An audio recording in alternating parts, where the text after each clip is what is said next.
नमस्कार दोस्तों, मैं कपिल चार स्वागत करता हूं आप सभी का आपके अपने परिवार टॉप तक पर।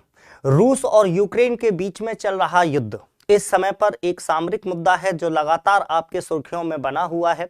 आपको पता ही है पिछले 3 या 4 दिनों से रूस के द्वारा लगातार यूक्रेन को हथियाने के लिए, यूक्रेन को इन्वेड करने के लिए लगातार प्रयास किया जा रहा है। यूक्रेन के जो महत्वपूर्ण शहर हैं उन महत्वपूर्ण शहरों को टारगेट करते हुए रूस के द्वारा बमबारी की जा रही है और उसके बाद यूक्रेन के काफी सारे जो नागरिक हैं वो यूक्रेन को छोड़कर पड़ोसी देश जैसे रोमानिया, पोलैंड इत्यादि में शरण लेने का पूरा प्रयास कर रहे हैं।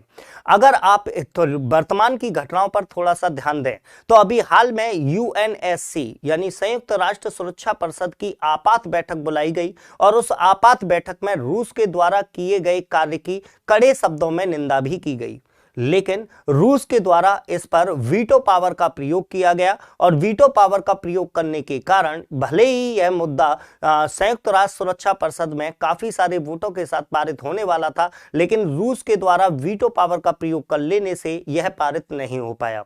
अगर भारत की स्थिति को देखा जाए तो भारत, चीन और संयुक्त अरब अमीरात के द्वारा इस वोटिंग में हिस्सा नहीं लिया गया, क्योंकि आपको पता होगा कि भारत की अगर हम बात करें तो भारत क्रूड ऑयल के लिए, ठीक है, भारत में यूज किया जाने वाला जो क्रूड ऑयल है उस क्रूड ऑयल का एक बहुत बड़ा हिस्सा हम लोग रूस से इंपोर्ट करते हैं। उसके अलावा रूस से ही बहुत सारे आभूषण या बहुत सारे रत्न वगैरह जो हैं वो भारत के द्वारा आयात किए जाते हैं।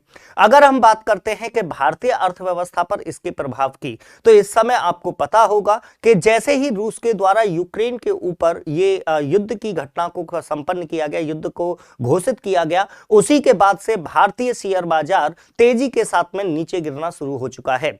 अगर क्रूड ऑयल की कीमतों में वृद्धि होती है तो इसका कहीं ना कहीं कोई ना कोई प्रभाव भारतीय अर्थव्यवस्था पर भी आपको महंगाई के रूप में देखने को मिल सकता है।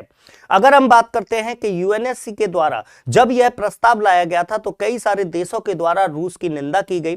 जैसे अगर हम बात करते हैं ऑस्ट्रेलिया की, कनाडा की, यूएस की, तो इनके द्वारा आपके जो रूस है उस रूस के ऊपर कई सारे कड़े आर्थिक प्रतिबंधों का ऐलान भी किया गया है।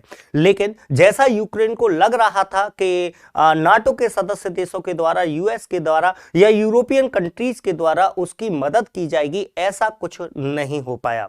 अगर आप इसमें देखना चाहें तो अभी हाल में रूस के राष्ट्रपति पुतिन के द्वारा बेलारूस की राजधानी मिन्स्क में बातचीत के लिए यूक्रेन को आमंत्रित किया गया है।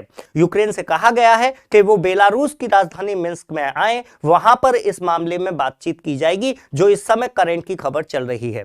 लेकिन यूक्रेन ने इस प्रस्ताव को ठुकरा दिया है और उन्होंने ये कहा है कि वो ऐसे किसी स्थान पर बातचीत करना पसंद नहीं करेंगे जहां पर से उनके ऊपर मिसाइलें दागी जा रही हैं।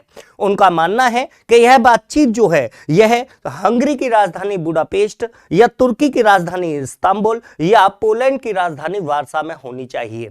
बातचीत का क्या हल निकलेगा यह बातचीत के बाद ही पता लगेगा, लेकिन वर्तमान परिस्थितियां जो बनी हुई हैं वो इस समय पर आपके सामने यही हैं। भारत के आपको पता है कि हजारों की संख्या में बताया जा रहा है, लगभग 16 से लेकर 20,000 छात्र जो हैं वो पोलैंड में फंसे हुए हैं। भारत सरकार के द्वारा लगातार उन्हें निकालने के प्रयास किए जा रहे हैं और काफी सारे स्टूडेंट्स को वापस लाया भी गया है। इसी तरीके की और घटनाओं की जानकारी के लिए चैनल पर बने रहिएगा। अगर वीडियो पसंद आया है तो इसे लाइक और शेयर करना मत भूलिएगा और टॉप तक चैनल को सब्सक्राइब करना ना भूलें। जय हिंद, जय भारत।